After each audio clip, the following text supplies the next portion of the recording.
sexy, for Christ's sake. Oh, by the way, Good Henry. I am in Playboy.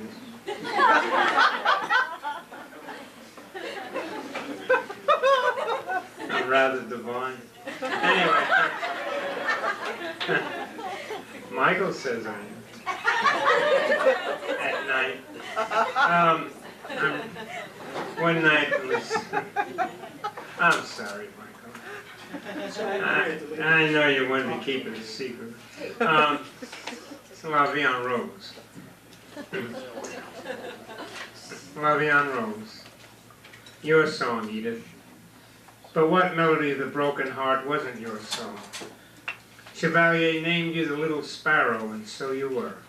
Small, petite, easily unnoticed in the world of glamour, fragile yet so indomitable. What demons haunted your life? What angels sang in your heart? Were you constantly forced to choose between the angels and the demons? Did you know the difference? Did you believe you were putting angels in your arms? And perhaps you were, for surely you quieted the demons for a while.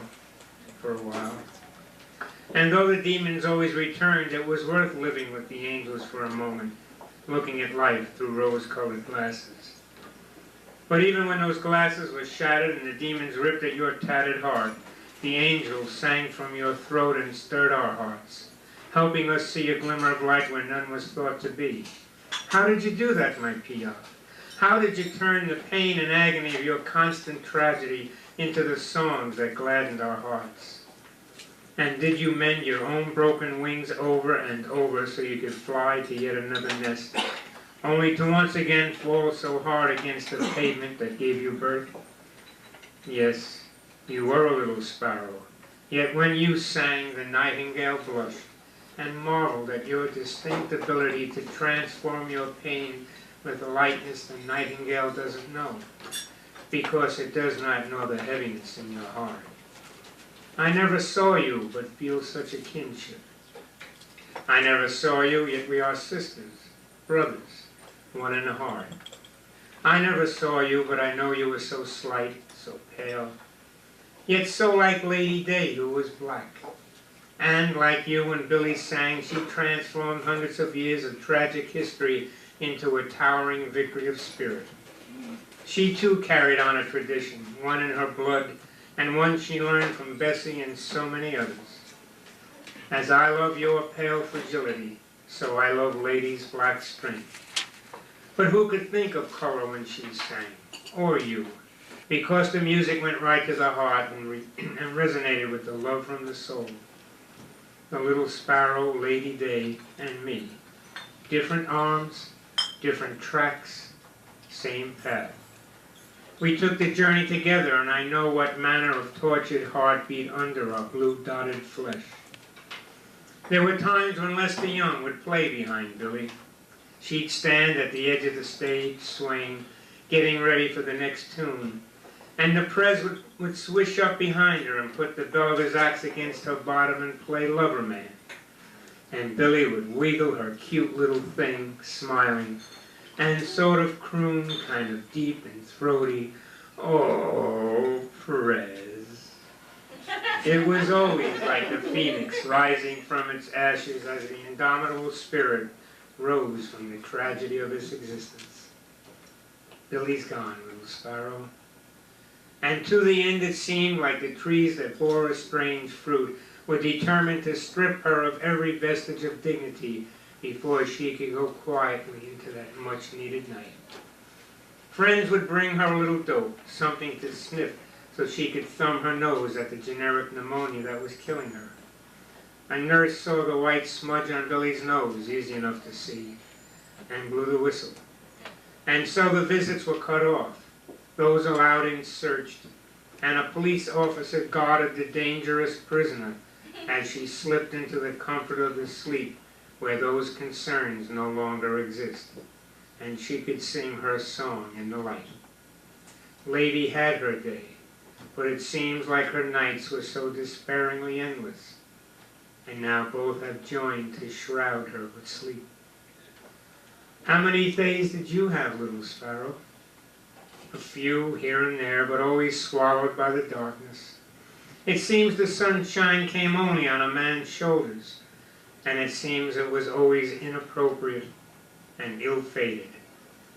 Then Marcel Sedan entered your life. He too fought his way up from the streets. Yours were Parisian, his Algerian. His streets became a ring, and then cheering thousands of fans, as with you, and his hunger clobbered men into submission. As with you, he fought his way to the very top, and into your sparrow's heart. Another inappropriate liaison, but this time it seemed to be blessed. For you had your nurse and guard too, and a routine flight to Paris, and you ended in strewn wreckage and black headlines. And once again the little sparrow was alone, seemingly abandoned and rejected by the very angels that gave her the song she sang. And in time the angels defeated the demons, and you too were free of the struggle. And another part of me is gone. Yet I somehow continue, not knowing from time to time if it's the mercy of the angels that keeps me going, or my defiance of the demons. There have been so many songs cut off in mid-verse, so many seemingly lost bridges. I was locked up with Bud Powell shortly before he died, a man I used to see and hear almost weekly at one time, along with so many others like Perez Bird and countless others who walked our path. Bud was one of the greatest musical geniuses of the 20th century, and when I think of him, the image that comes to mind is not of him at the old roost of Birdland, but leaning against the wall in the psych ward at Kings County, eating a candy bar and grinning the grin of a man separated from himself.